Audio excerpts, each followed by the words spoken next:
now we're going to talk about the Heinses. Unfortunately, I don't know anything about them particularly. There's quite a story about the Heins place. That's where there was a huge grill built there that we used as our main sheep working corrals. When I moved out there, it was built there long before I moved out there, of course, but that's where we worked our sheep all the time and sheared there and worked our lambs off to ship in the fall, and everything we did there. With the sheep we did there.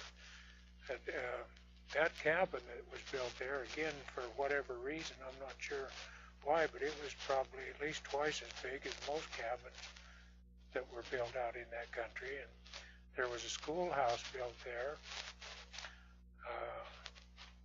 It's interesting, there was a little lean-to piece built off the end of off the cabin that had a really pretty roof on it had lichen growing on the top of the roof, and we took the roof off of that and moved it up and used it for a wall in the basement of the house, and it's still there.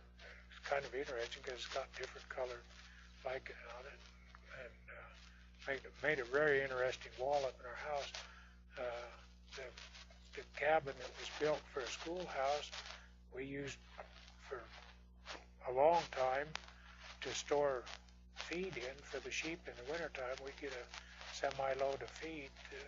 We'd put it back in there and use it to protect that feed in the wintertime. But like I say, it was a pretty massive grill that's built there. It's since kind of starting to deteriorate pretty bad because it hasn't been used for many, many years. But it had a cut and shoot, and we, like I say, sheared our sheep there in the spring. And the reason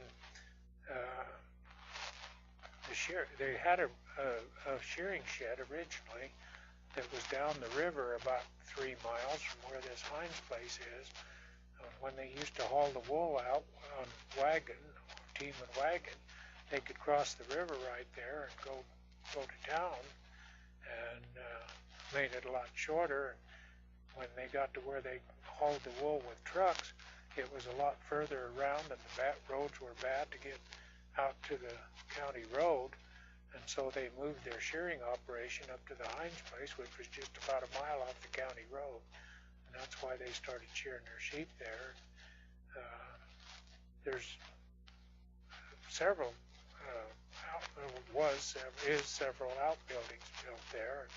Like I say, we used the one, that's where we used to shear the sheep in. It had a really nice facility there. Worked really good to work the sheep, to cut them and cut the sheep into different bunches and stuff, because you could cut 3 different directions out of the cutting chute, and so you could do lots of various things with when you were using it to cut sheep and form your winter herds or summer herds or whatever needed to be done.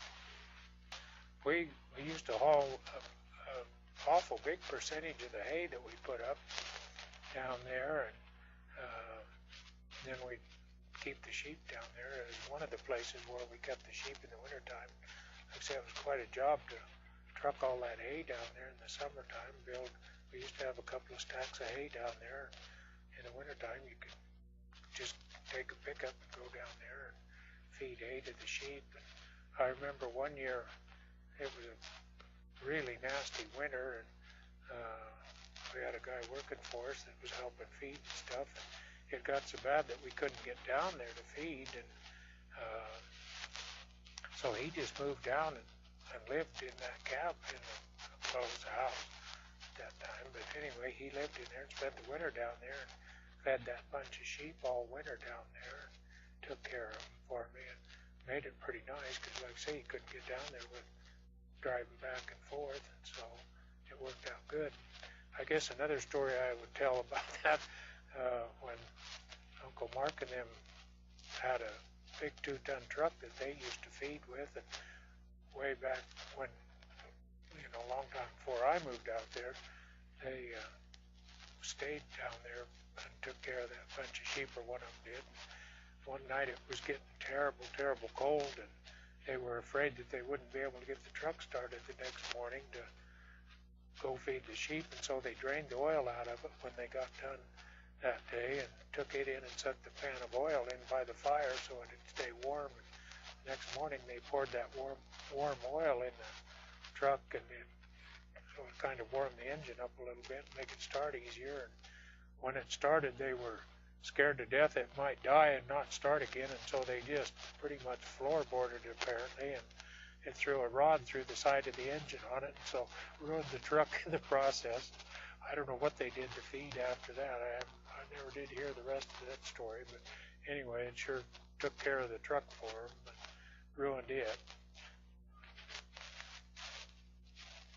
Oh, yeah, that water.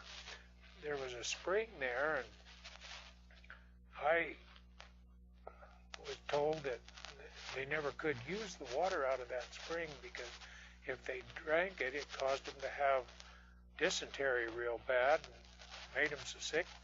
I guess at some different times people drank out of there, and some of them come very close to dying because of drinking that bad water. So I don't know just exactly where they got their water.